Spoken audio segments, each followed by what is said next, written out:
Nicolas Maduro insisted he is still the ruler of Venezuela during a brief court appearance today in New York City. So the hearing on the criminal case for federal drug trafficking charges came 2 days after Maduro and his wife were taken from their home during a middle-of-the-night military operation. So now Congress is beginning to weigh in on what's next for Venezuela with mixed messages on how the U.S. will be involved. Fox's Connor Hansen reports. Former Venezuelan President Nicolas Maduro entering a not guilty plea Monday in Manhattan federal court. The deposed dictator faces charges alleging he oversaw an illegal drug network that trafficked cocaine into the United States. Mr. Maduro made it very clear before the judge that he believes that he had been kidnapped and that he was still, at this time, the legitimate president of Venezuela. Legal experts have questioned whether the U.S. operation to seize Maduro violated international law. But with the case being tried on U.S. soil, that may not matter. The fact that he is being arraigned in a court in New York in the Southern District is a sign that the DOJ believes that this case has great merit. Meanwhile, top lawmakers were briefed Monday on Capitol Hill, with Democrats pressing the White House for answers. Their plan for the U.S. running Venezuela is vague, based on wishful thinking, and unsatisfying. The administration insists it's following all the proper protocols.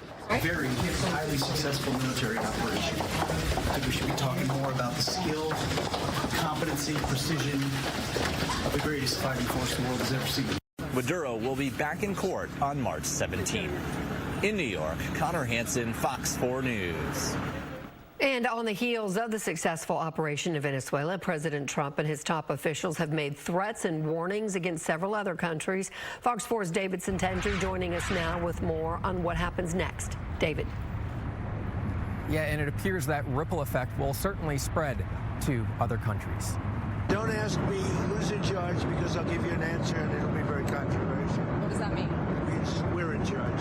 President Donald Trump is demanding total access from Venezuela's interim president, Delcy Rodriguez, sworn in after the U.S. captured President Nicolas Maduro this past weekend. Secretary of State Marco Rubio says the U.S. will not govern Venezuela day to day, other than enforcing an existing oil quarantine. But President Trump not ruling out a second strike if Venezuela does not cooperate. Allowing the governing apparatus to remain largely in place entails much less of an investment of blood and treasure by the United States than trying to do a wholesale regime change where you might see substantial resistance by elements of the military, the police, etc. We asked SMU political science professor Matthew Wilson what U.S. involvement in Venezuela means for some other countries. On Sunday, the president had this to say about Cuba. Are you considering U.S. action in Cuba? We're not. I think it's just going to fall.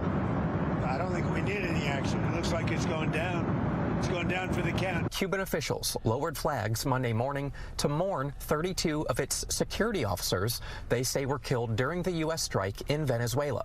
Cuba has been receiving about a quarter of its oil demand from Venezuela, its closest ally. Things can only get worse for Cuba without that Venezuelan lifeline there. President Trump threatened potential action against Colombia. Colombia is very sick, too, run by a sick man who likes making cocaine and selling it to the United States, and he's not going to be doing it very long, let me tell you. In September, the U.S. added Colombia to a list of nations failing to cooperate in the drug war, which led to a slashing of U.S. assistance. Wilson sees Trump's messaging to Colombia as an effort to gain cooperation.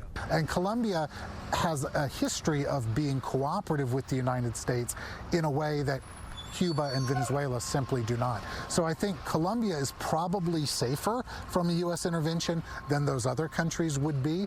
In a lengthy press gaggle aboard Air Force One, President Trump spoke mostly about the region, but he also brought up the prospect of controlling Greenland, a topic first mentioned in the early days of this administration.